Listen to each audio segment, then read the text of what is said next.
ሃይማኖታችን የምትመሰክረው ይሄ ነው። እንግዲህ አንድነቱ ሶስትነቱ ሳይጠቀልለው እንላለን። ሶስትነቱ ደግሞ አንድነቱ ሳይነጣጥለው በአንድነት በሶስትነት ሲሰለፍ ሲቀደስ የሚኖር እግዚአብሔር እንላለን። በአካል ሶስት፣ በባህሪ በህልውና በአገዛዝ በመለኮት አንድ በአካል ሶስት እንላለን። እንግዲህ ይህንን መጻሕፍት አመልተው አስፍተው ይነግሩናል። እንግዲህ በሶስቱ ዘንድ መብለጥ፣ መበላለጥ፣ መቅደም፣ መቀዳደም የለም። ወገኖች ትልቁን ልዩ የሚያደርገው ኦርቶዶክስ ተዋሕዶ ቤተክርስቲያናችን የምታምናት ጽሪት ሃይማኖት እንዲህ ነው። በፍጡሩ ዓለም አንድ ሰው አባት ሲባል ልጁን ይበልጣል፣ እናት ስትባል ልጇን ትበልጣለች። በሥላሴ ዘንድ አብ መንፈስ ቅዱስን አሰረጸው ስንል አይቀድመው መቀዳደም መበላለጥ የለም። ኢይልህቅ አብ እምወልዱ አብ ከልጁ አይበልጥም ይላል ሊቁ አባ ሕርያቆስ። ወወልድኒ ኢይንእስ እምአብ ወልድም ከአብ አያንስም ልጅ ስለተወለደ። ወመንፈስ ቅዱስኒ ኢይንእስ እምወልድ መንፈስ ቅዱስም ከወልድ አያንስም ይላል። ስለዚህ አብ ወልድን ወለደው መንፈስ ቅዱስን አሰረጸው ስንል በሥላሴ ዘንድ መቅደም፣ መቀዳደም፣ መብለጥ፣ መበላለጥ የለም። ይሄ ነው እንግዲህ አንዳንዶቹን የሚያደናግረው ዋናው ይህ ነው። ወለደው ካልን በለጠው ማለት አለብን ብለው ነው የሚያስቡ። እንዲህ አይደለም። በሥላሴ ዘንድ አብ ወልድን ወለደው መንፈስ ቅዱስን አሰረጸው ስንል የሚቀዳደም ዘመን የለም። ዮሐንስ እንዲህ ይላል በቅዳሴው አመ ወለዶ አብ ለወልዱ ወአመ ወለዶ ኢተባሂተወ ይላል። አብ ወልድን በወለደው ጊዜ መንፈስ ቅዱስን ባሰረጸው ጊዜ ብቻውን አልነበረም። መቀዳደም ስለሌለ ታዲያ ምንድን ነው ሲባል አብ ልብ፣ ወልድ ቃል፣ መንፈስ ቅዱስ እስትንፋስ ብለን በአንድ ሰው እንደምንመስላቸው በዚሁም ላይ የምንናገረውና የምናስረዳው ከኛ ሶስት ነገር ሲኖሩ አንዱ ቀድሞ አለመገኘቱ ነው። ይኸውም ማለት ልብ አለን፣ ቃል አለን፣ እስትንፋስ አለን። ከዚህ ቀድሞም ይገኛል። አንዱ ከሌለ መቆም የለም። ልባችን ከሌለ ቃላችን ከምን ይወጣል? ቃላችን ከሌለ የታሰበው ከየት ይገኛል? እንደገና ደግሞ እስትንፋሳችን ከሌለ ልብና ቃል ምንድን ነው? ስለዚህ በዚህ ላይ በልብ በቃል በእስትንፋስ የሚቀዳደም የለም። ሌላ ምሳሌ አባቶቻችን በፀሐይ መስለው ያስተምራሉ። ክበብ፣ ብርሃን፣ ሙቀት ይላል። ክበብ እንደ ዙሪያ አለ፣ የምናየው መልክ ነው። ብርሃን አለ፣ ሙቀት አለ።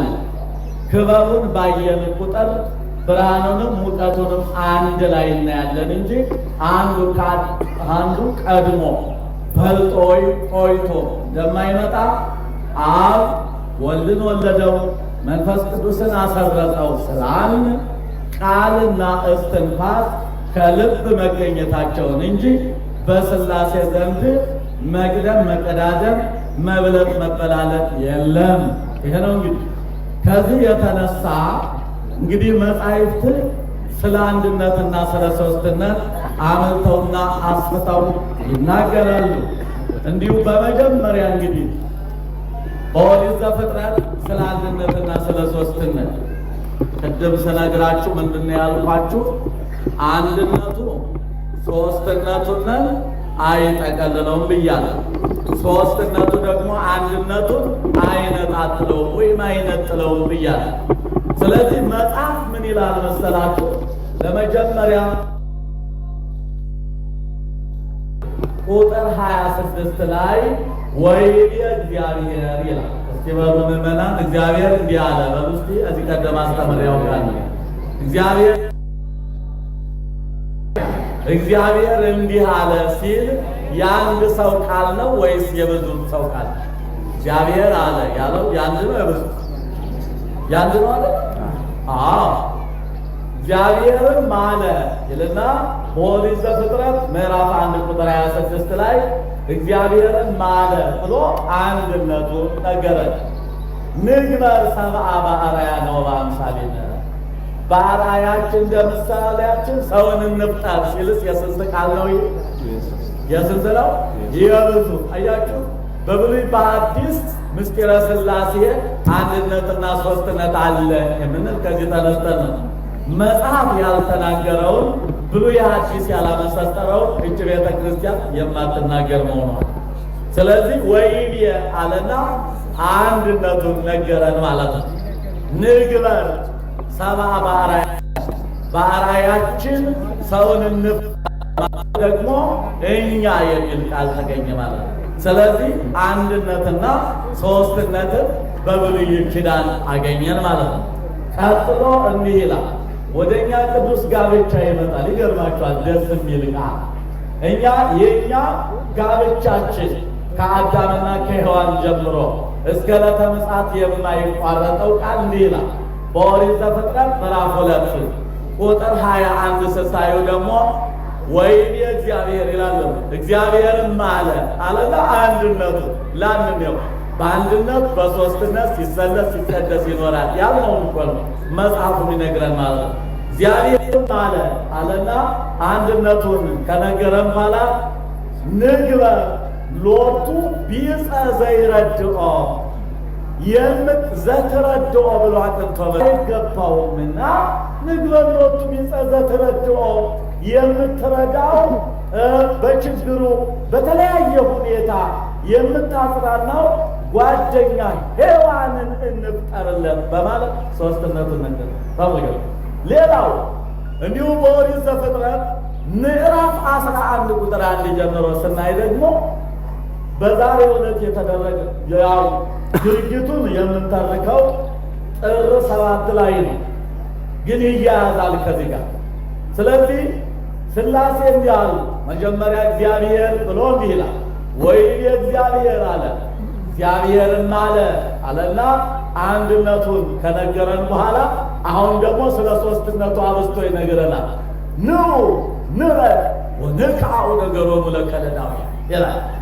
ኑ እንውረድ እና የከለዳውያንን ሕንፃ እናፍርስባቸው፣ ሕንፃውን አፍርሰን ቋንቋቸውን እንደበላልቀው አሉ ሥላሴ። አያችሁ እንግዲህ አንድነትና ሶስትነት ከየት የመጣ አይደለም።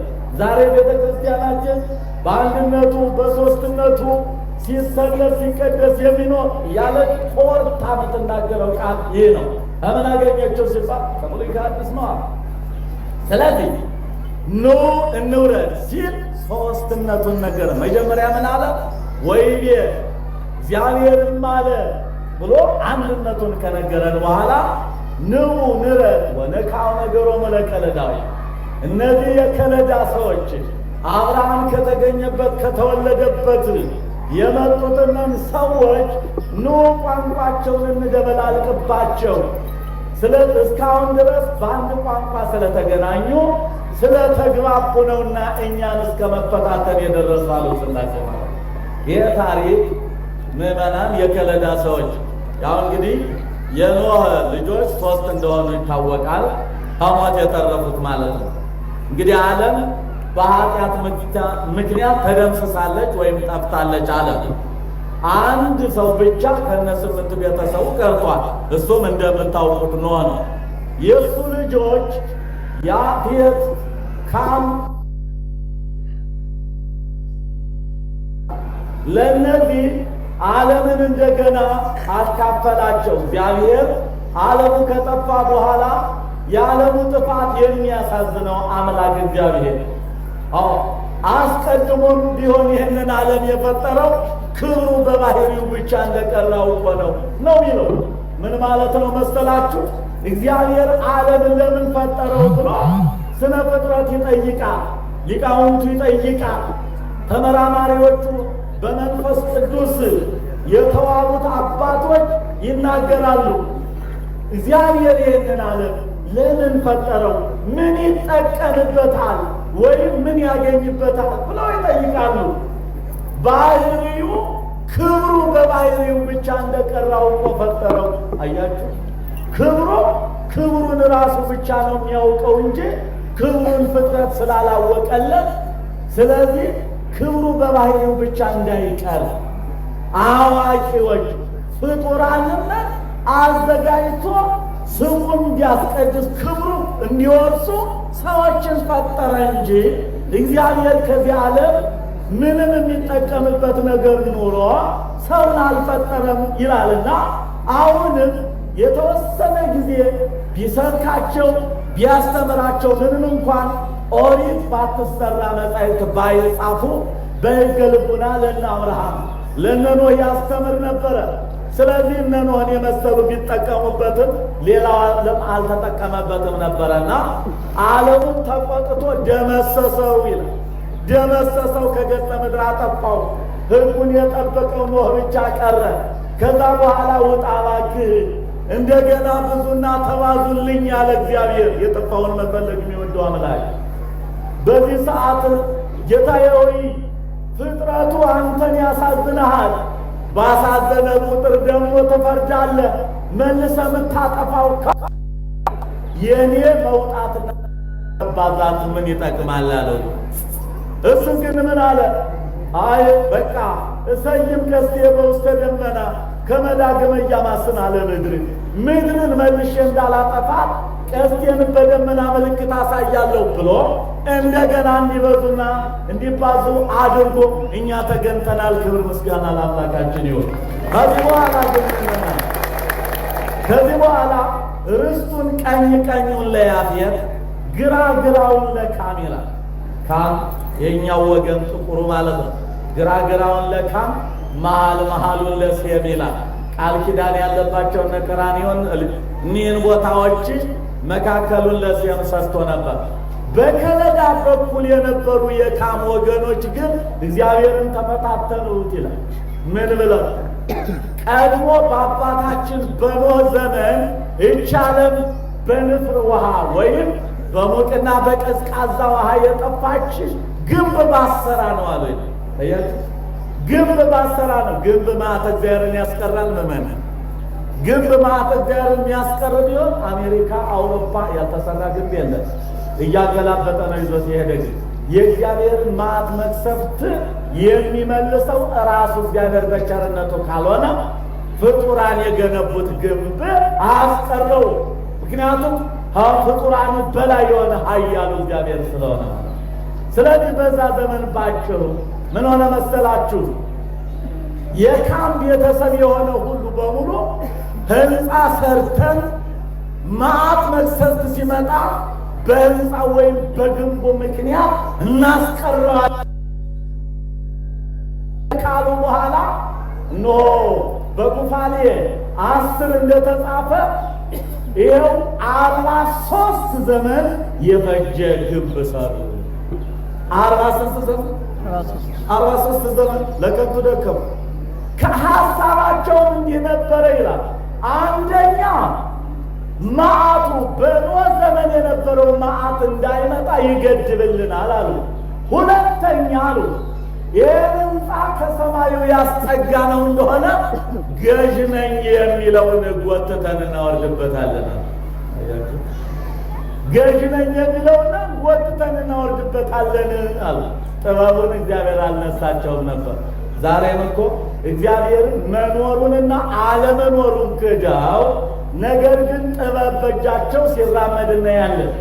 ለምን ካላችሁ ጥበብ የተባለ እግዚአብሔርን የምናምን እኛ እንድንጠቀምበት፣ እነሱ ግን በቆርቆረነቱ እንዲጠቀሙበት እግዚአብሔር ጥበቡን እንዲሰወር ስላልፈለገ ወገኖች፣ ስለዚህ ጥበቡን አልሰወራቸውም ነበር። ጥበባቸው ግን ለከንቱ ሆነ።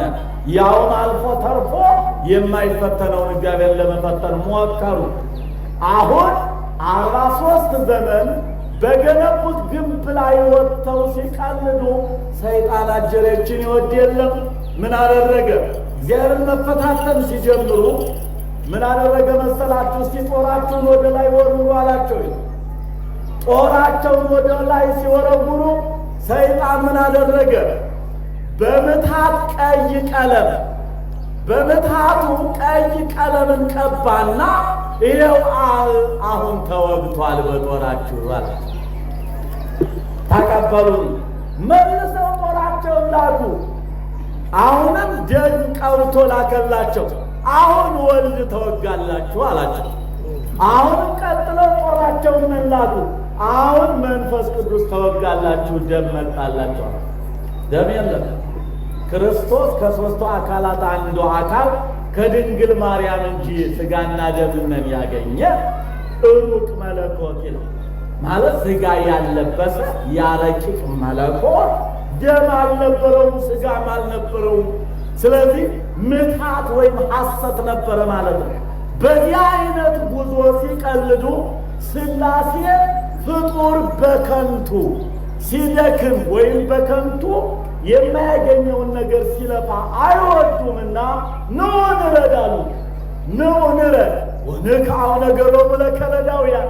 የእነዚህ የከለዳውያን ከለዳ የሚባል አገር ሰዎች የካም ዘሮች እነሆ በቋንቋ ቢግባቡ ነውና እኛን መፈታተን የፈለጉ።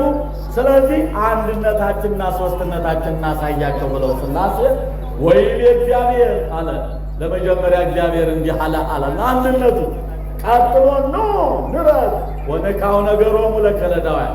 የከለዳውያንን ሰዎች ቋንቋቸውን ያችን አንዲት ዕብራይስጥ ቋንቋ ወደ 71 ቋንቋ እንደበላልቃታል።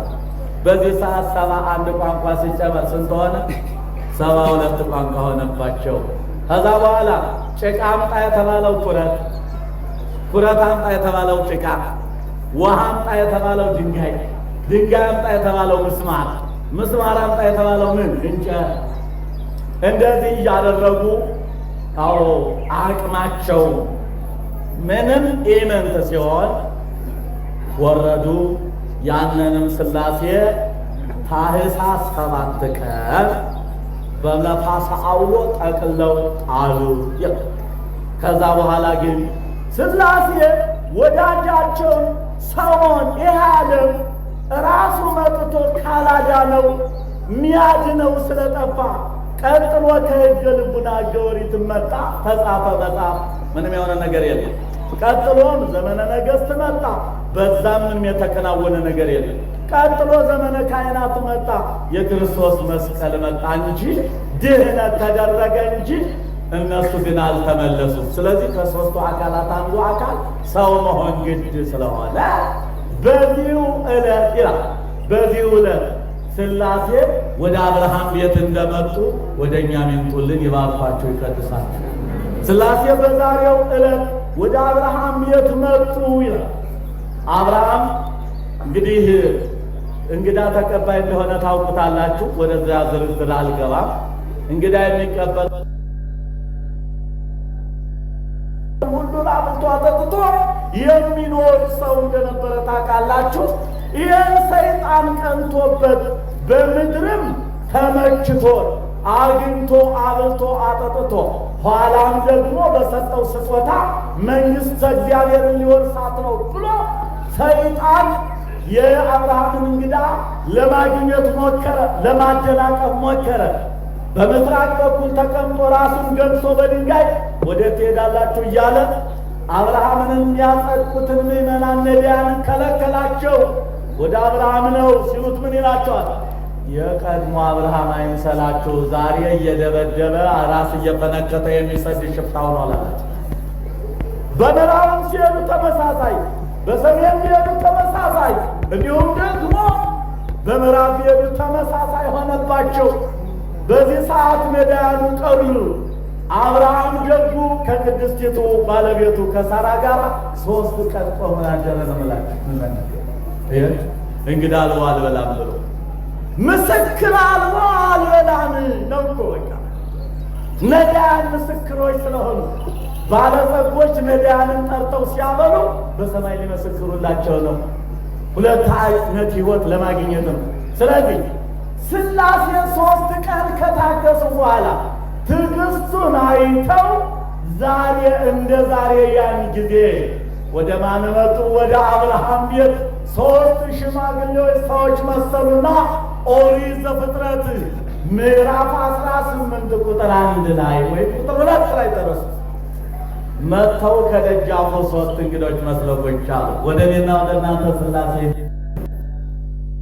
ወጣለና ደስ ብሎት ጋሱ አጋዕዝትየ ቤተ ገብርክሙ ወደ ባሪያችሁ ቤት ግቡልኝ፣ ያለ እንግዳ ማዕዴን አልቀምስም ብዬ 3 ቀን ጦሜን እያለሁ እንኳን ደህና መጣችሁልኝ አለ።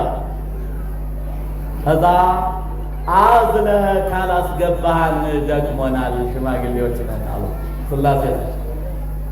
በዛን ሰዓት አንዱን አዘነውና ገባ። ሁለቱም አብረው ገቡ። ለምን? በስልጣን አንድ ስለሆነ። የታዘለው ማን ነው? ምእመናን፣ የታዘለው ማን ነው? ኢየሱስ ክርስቶስ ከሦስቱ አካላት አንዱ አካል ከአንተ ሥጋ ከአንተ ነፍስ ነስቼ ሰው ሆንልሃለሁ ከአንተ ዘር እወለድልሃለሁ ሲል ታዝሎ የገባው ወልድ እንደሆነ መተርጉማን ይተረጉማሉ። ምን አለ? መጀመሪያ አንድነትና ሦስትነታቸውንም ሲያመሰጥር እንዲህ አለ፣ እግራችሁን ትታጠባላችሁ፣ ምግብ በልታችሁ ሰውነታችሁን አድሳችሁ ትሄዳላችሁ አላቸው። እንደፈለግህ አድርጋሉ። ወይፈን አረደ ወአቅረበ ሎሙ ዕቋነ ወእግለ ላሂም ወይም ወእጓለ ላሂም ይላል። የበሬ ወይፈን አምቶ አርዶ አወራርዶ ሁሉንም አዘጋጅቶ ብሉልኝ አላቸው። ሥላሴ 3 ሽማግሌዎች መሰሉና ቁጭ ብለው መብል ጀመሩ። ሥላሴ በሉ። ሥላሴ ይበሉ ይሆን? ይሄ የሚባል ነው ምዕመናን። ሥላሴ በቤተ አብርሃም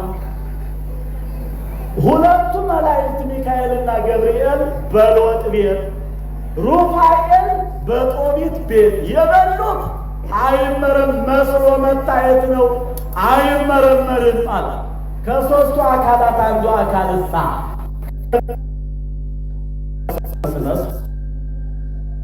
አማን በልዓ በአማን ሰትየ ይላሉ ሰለቱ። በእውነት በላ በእውነት ጠጣ። ለምን?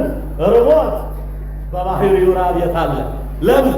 ለአጽድቆተ ትስብእት ከኃጢአት ብቻ በቀር ሁሉንም ስለሆነልን አምላካችን እግዚአብሔር በላ ያለው በእውነት በላ በእውነት ጠጣ። እናስተውል። እንኳን ክርስቶስ እናቱ እመቤታችን ኅብስት ከሰማይ እየወረደላት ጽዋ ከሰማይ እየመጣላት በላች ጠጣች ይላል መጽሐፍ። ይሄ ሲሆን ግን በእነሱ ላይ የሚከፈል ጌታን አይጨምርም። ጭራሽ እዚህ ውስጥ አይናገርለትም። በእመቤታችን ለማይነገር እንኳን በእመቤታችን ትናንትና በነበሩት በነ የቂሳርያው ሊቀ ጳጳስ ማን ነው? ባስልዮስ ለከዊነ እሳት በቅቶ ነበረ ይላል። ታሐዋስያ ሄዱ ነበረ። ከዛ በኋላ እነ ተክለ ሃይማኖት ከከዊነ እሳት ሲደረስ የሚመገቡት ነገር ሁሉ እሳት እየነደደ እንደ እሳት እየተቃጠለ መጥፋት ነው ማለት እኮ። ስለዚህ ከአብርሃም ቤት ሥላሴ የበሉት መስሎ መታየት ነው።